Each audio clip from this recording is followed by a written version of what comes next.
entry into public service came about as a result of my friendship with Martin Luther King Jr.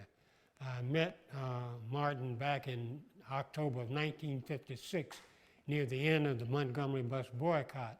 And we struck up a friendship at that time.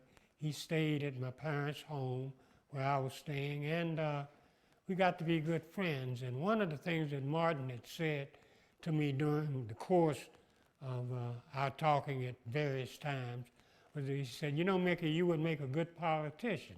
And my response to him was that, "Martin, you're out of your ever-loving mind. It'll never happen." Well, I guess the insistence on him and some things that had happened between 1956 and 1964 made me realize that maybe I did have a role in public service.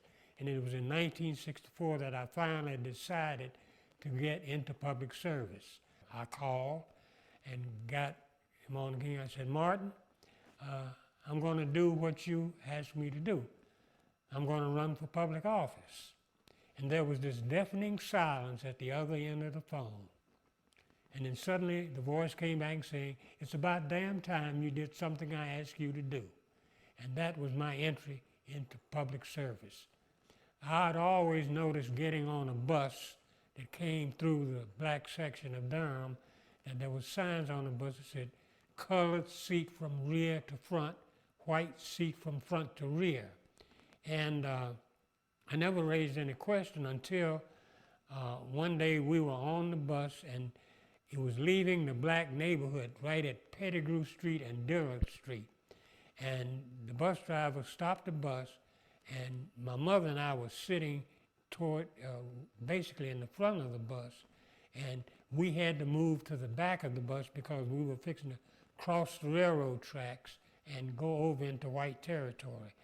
And that was when the question was raised in my mind, and I asked my mother why we had to do that.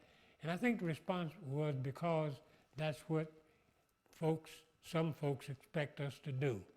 Having gone through the 60s and the 70s, through the movement then, and seeing what happened, we always had hope that the things that came out of the 60s and the 70s would inure and stay in focus. What we are seeing today, I think, is a resurgence of that same movement, but with a different view. The view right now is you see more white folks being involved. Actually, I've seen instances where there were more whites involved than blacks or other races involved.